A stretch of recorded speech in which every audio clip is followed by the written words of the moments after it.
Menyelami teori paradoks. Di balik logika dan ketidakwajaran. Apa itu paradoks? Selamat datang. Hari ini saya mengajak Anda menyelam dalam sebuah dunia yang memusingkan, menggugah, dan sekaligus memikat. Dunia paradoks. Pernahkah Anda mendengar sebuah pernyataan seperti, "Kalau kamu ingin damai, bersiaplah untuk perang"? Atau mungkin ini, "Saya berbohong sekarang." Kedua kalimat ini, meskipun terdengar biasa, menyimpan kontradiksi di dalam dirinya. Dan disitulah kekuatan paradoks muncul. Paradoks secara sederhana adalah situasi atau pernyataan yang tampaknya bertentangan, tetapi jika ditelaah lebih dalam, justru menyimpan kebenaran yang lebih tajam dari logika biasa. Paradoks menguji batas pemahaman kita. Ia hadir untuk menggugah, bukan menjelaskan secara gamblang.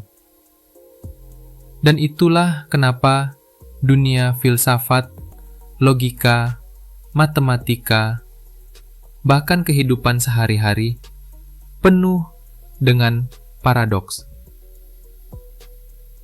Hari ini, saya tidak akan memberikan Anda jawaban.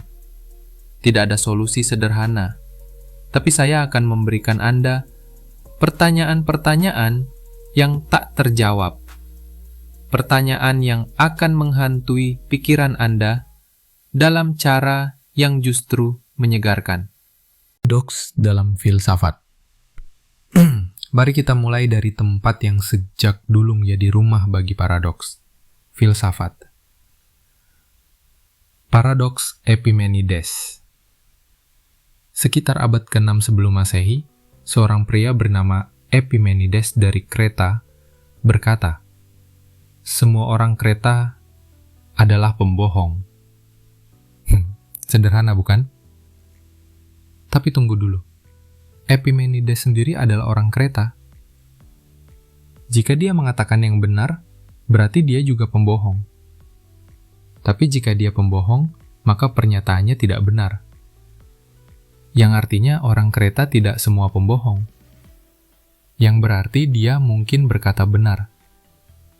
Dan kembali lagi ke awal. Lingkaran ini seperti cermin yang memantulkan dirinya sendiri tanpa akhir. Sebuah labirin logika yang membuat kita bertanya, apakah kebenaran itu absolut? Atau hanyalah pantulan dari sudut pandang? Paradoks, Achilles, dan kura-kura Zeno. Filsuf Yunani lainnya punya cara aneh menunjukkan bahwa gerakan itu ilusi. Bayangkan, Achilles, pelari tercepat, menantang seekor kura-kura dalam lomba lari. Tapi ia memberi kura-kura keunggulan awal. Zeno berkata, setiap kali Achilles sampai ke tempat kura-kura berada, kura-kura sudah bergerak sedikit lebih jauh, dan begitu seterusnya, tanpa henti. Achilles tak akan pernah mengejarnya. Tentu secara empiris kita tahu bahwa Achilles menang. Tapi Zeno tak berbicara tentang kenyataan. Ia berbicara tentang struktur berpikir kita. Apakah logika kita bisa dipercaya? Atau justru ia yang menyesatkan? Paradoks kapal Theseus. Satu lagi dari dunia klasik. Kapal milik pahlawan Yunani, Theseus. Jika setiap bagian kapal itu diganti satu persatu, hingga tidak ada bagian asli yang tersisa, apakah kapal itu masih kapal Theseus?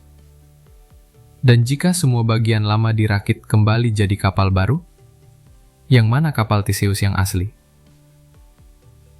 Paradoks ini membuat kita bertanya, apa itu identitas? Apakah kita tetap diri kita jika semua bagian hidup kita berubah? Paradoks dalam logika dan matematika. Paradoks tidak hanya hidup dalam dunia filsafat. Ia juga bersembunyi di balik simbol dan angka, dalam ranah yang kita anggap paling objektif, logika dan matematika. Paradoks Russell. Bertrand Russell, seorang filsuf dan matematikawan, menemukan sebuah paradoks yang mengguncang fondasi logika modern. Ia bertanya, bayangkan sebuah himpunan. Himpunan ini berisi semua himpunan yang tidak mengandung dirinya sendiri. Sekarang pertanyaannya, apakah himpunan ini mengandung dirinya sendiri? Jika ia mengandung dirinya, maka ia seharusnya tidak mengandung dirinya. Tapi jika ia tidak mengandung dirinya, maka ia harusnya mengandung dirinya. Inilah titik di mana logika menjadi seperti ular yang menggigit ekornya sendiri. Paradoks Russell memaksa para matematikawan untuk membangun ulang dasar teori himpunan, karena ternyata bahkan sistem logika formal pun bisa menjebak dirinya sendiri dalam kontradiksi. Paradoks Sorites. Paradoks tumpukan pasir. Pertanyaan ini terlihat konyol. Berapa banyak butir pasir yang dibutuhkan untuk membuat sebuah tumpukan? 1 butir? Jelas belum. 2, 3, 100. Sekarang coba bayangkan proses sebaliknya. Anda mulai dengan sebuah tumpukan pasir, lalu menghilangkan 1 butir setiap kali.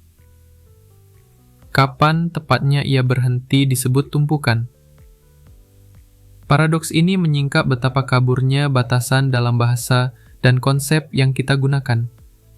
Ia menunjukkan bahwa transisi kecil bisa menciptakan perubahan besar, tetapi kita tidak pernah tahu titik pastinya. Dan dalam keraguan itu, logika kita goyah.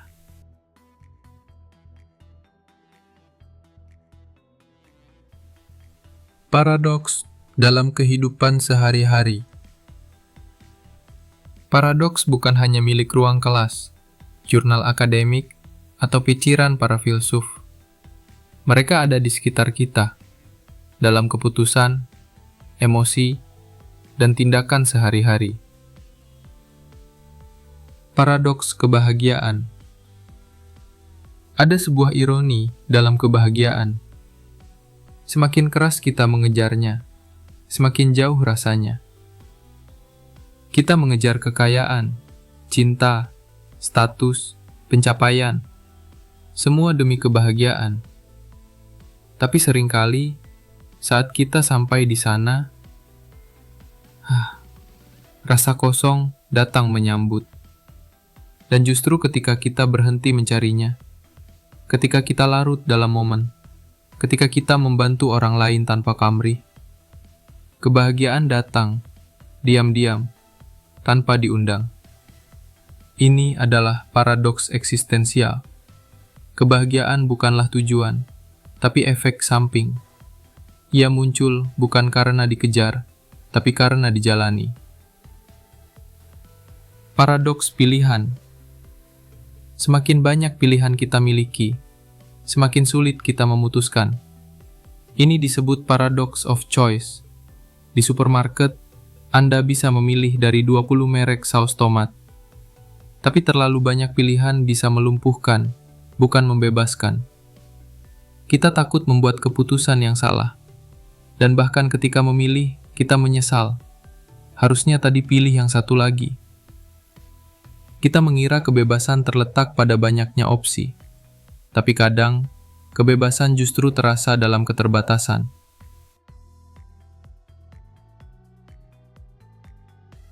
Refleksi dan penutupan. Apa yang bisa kita ambil dari semua ini? Paradoks adalah pintu masuk menuju kesadaran baru. Mereka menunjukkan bahwa dunia ini tidak sesederhana hitam putih. Mereka memperlihatkan bahwa logika kita sehebat apapun, tetap punya batas. Bahwa kebenaran kadang muncul dalam bentuk yang saling bertentangan. Tapi justru disitulah letak keindahannya.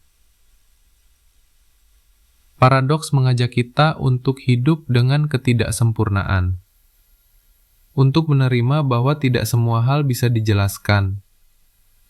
Bahwa ketidakpastian, keraguan, dan pertanyaan yang belum terjawab bukanlah kelemahan, tapi bagian dari menjadi manusia.